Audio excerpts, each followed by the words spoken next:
Ceci est un voyage vers le cœur de l'histoire humaine. Une histoire tissée de foi, de lutte, de patience et d'un amour inébranlable pour celui qui nous a créés. Aujourd'hui, nous marchons sur les traces de ceux qui n'ont pas été choisis pour leur perfection, mais pour la pureté de leur sincérité. Ils ont vécu parmi les hommes, affronté les tempêtes de leur époque, mais leurs cœurs sont toujours restés tournés vers les cieux.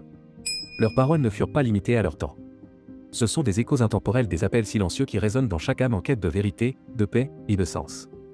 Ce ne sont pas de simples récits anciens.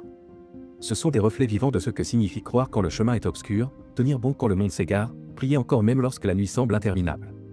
À travers leur vie, nous apprenons que la difficulté n'est pas une punition mais un cadeau caché de sagesse.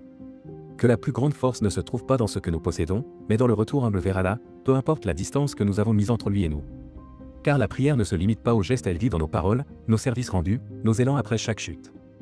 Dans un monde saturé de bruit et de distractions, leurs histoires sont comme des étoiles, des lumières douces qui nous ramènent à l'essentiel, qui nous reconnectent non seulement à l'histoire, mais à celui qui en est l'auteur. Alors que ce moment soit plus qu'un simple instant d'écoute. Qu'il soit un rappel. Une halte de l'âme. Un espace sacré où nos cœurs croisent la sagesse de ceux qui n'ont pas vécu pour ce monde, mais pour l'éternité.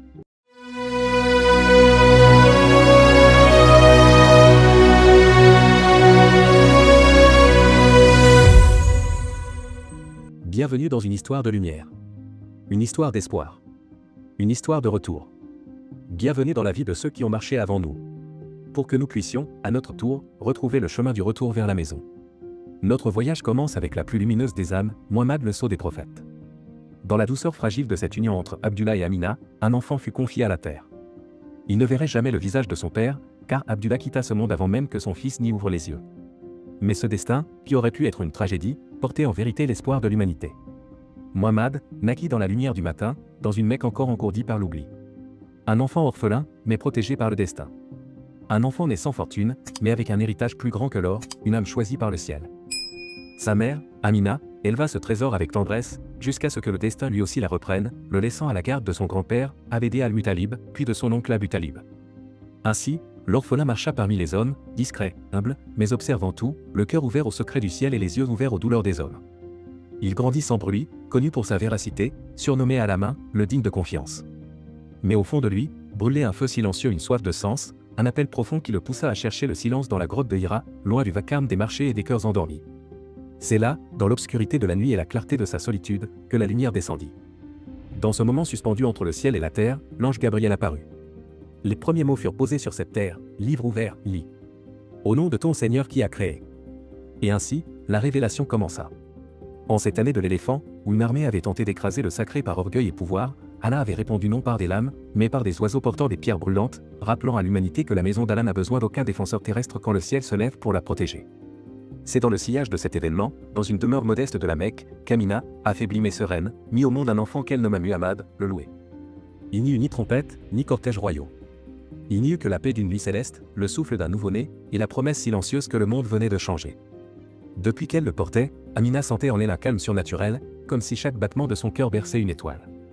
Et le soir de sa naissance, elle vit selon certains récits une lumière jaillir d'elle, se projetant vers le nord, illuminant les palais de Syrie, comme pour dire, une nouvelle ère commence. Ce garçon n'avait pas de père pour le porter, ni d'armée pour le célébrer. Mais il portait en lui une mission plus vaste que les royaumes. Né orphelin, il entrerait dans l'histoire non pas en conquérant des terres, mais en touchant les cœurs. Sa lumière n'était pas faite pour briller dans des palais, mais pour guider les âmes dans l'obscurité. Et ainsi, dans le silence feutré de la Mecque, pendant que les étoiles veillaient et que les palmes frémissaient sous le vent discret du désert, l'histoire du dernier messager prenait forme. Il n'avait encore rien dit, rien fait, mais le monde venait d'entendre son premier souffle. Des voix avaient murmuré à Amina que son fils serait un guide, un porteur de vérité. Et bien qu'elle gardât ces signes comme un secret sacré, il brillait dans son regard une certitude silencieuse. Ce n'était pas un enfant ordinaire qu'elle tenait entre ses bras, mais une âme faite de lumière, descendue pour éveiller la terre. Pendant ce temps, Abd al-Muttalib, sous la voûte étoilée, ignorait encore que son petit-fils était né. À l'annonce de la naissance, il accourut vers Amina. Lorsqu'il vit l'enfant, un frisson d'émerveillement parcourut son âme.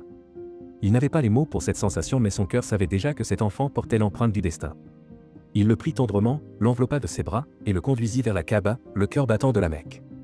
Là, sous le ciel ouvert, il leva les mains et invoqua le Seigneur de la maison, en silence. Autour d'eux, les idoles se taisaient. Il n'y avait que cette prière, cette lumière naissante, et un pressentiment d'éternité. Peu après, une femme du désert, Halima Asadiya, arriva en ville.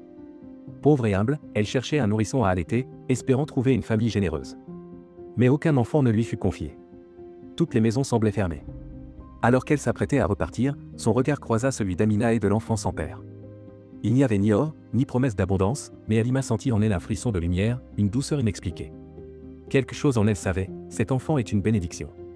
Dès qu'elle l'emporta avec elle, la baraka commença. Sa chamelle, auparavant stérile, donna du lait. Le vent du désert se fit plus doux. Le cœur de sa maison, jadis creux, se remplit de vie. Les membres de sa tribu, étonnés, parlaient d'une fortune nouvelle, mais Halima savait, ce n'était pas de la chance. C'était lui. L'enfant grandissait, silencieux et serein. Il n'était pas bruyant, mais plein de présence. Pas dominateur, mais infiniment observateur. Sa tendresse et sa noblesse, même au bas âge, faisaient de lui un fils que l'on écoutait sans qu'il parle, un enfant qui semblait déjà porter un monde entier dans son regard. Dans un monde plongé dans l'injustice et l'oubli spirituel, naquit le prophète Mohammed, orphelin mais enveloppé de présages célestes. Un jour, un événement surnaturel survint, 2 anges ouvrirent la poitrine du jeune Mohammed, purifièrent son cœur, puis le recousirent. Ce fut un signe manifeste de sa destinée. Ramené à sa mère, Mohammed perdit Amina à l'âge de 6 ans, puis son grand-père 2 ans plus tard. Ainsi, très jeune, il goûta à la perte, mais en ressortit fortifié. Il fut alors pris sous la protection bienveillante de son oncle, Abu Talib, qui lui transmit affection et valeur.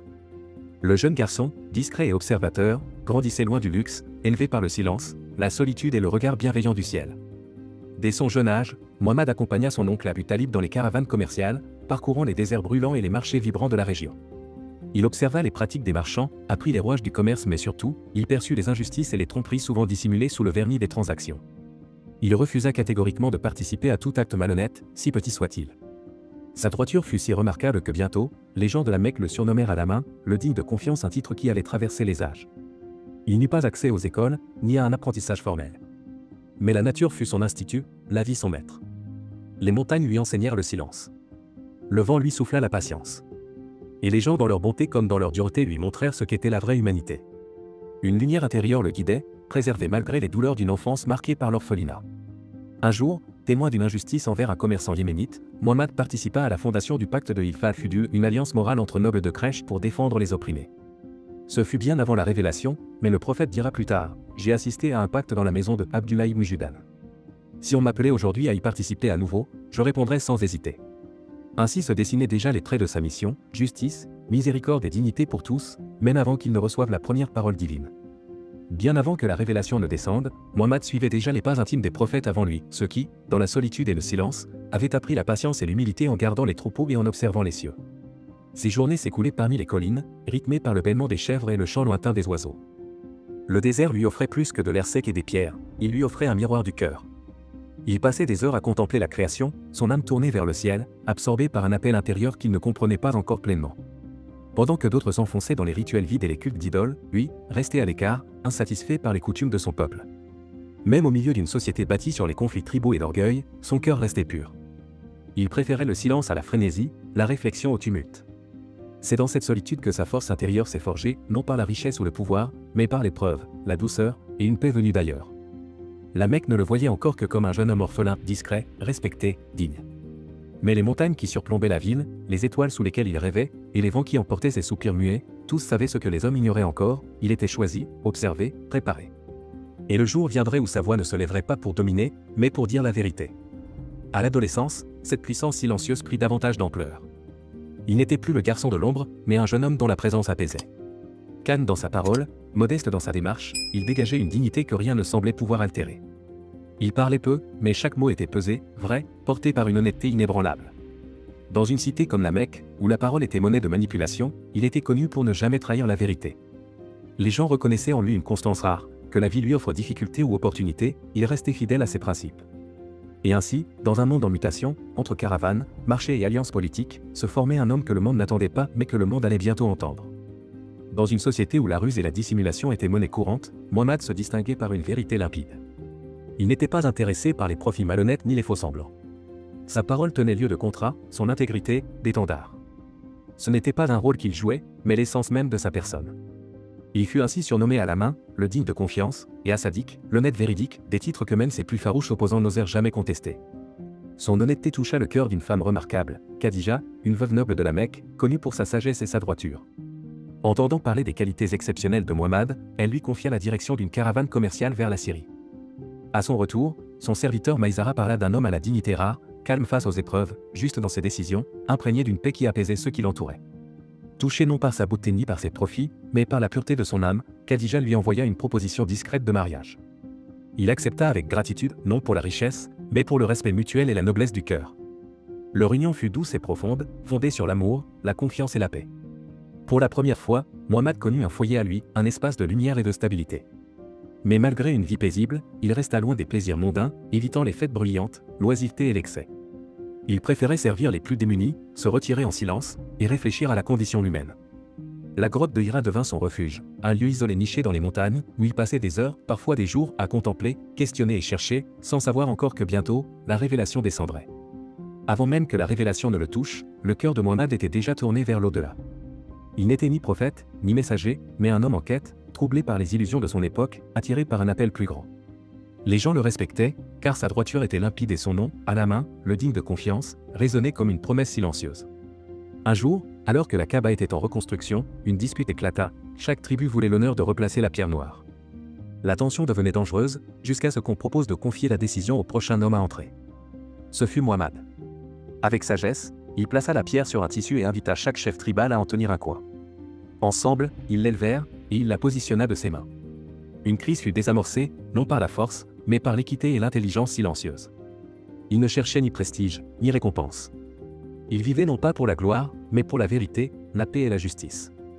Et dans son regard, dans ses pas calmes, beaucoup sentaient déjà qu'il n'était pas comme les autres. À la veille de ses 40 ans, le prophète Mohammed se retirait souvent dans la grotte de Hira, cherchant la paix loin du tumulte de la Mecque.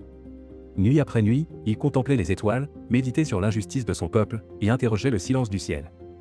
Soutenu avec tendresse par son épouse Khadija, il poursuivait cette quête intérieure sans relâche. Puis vint la nuit où tout bascula. Dans la quiétude de Hira, une lumière surnaturelle l'envahit, l'ange Jibril, Gabriel, apparut avec le premier message divin. 3 fois, il lui ordonna, lis. Et 3 fois, le prophète répondit, je ne sais pas lire. Alors l'ange transmit les premiers versets du Coran, inscrivant la parole d'Allah dans le cœur de Mohammad. Bouleversé, il redescendit la montagne en tremblant et se réfugia dans les bras de Khadija.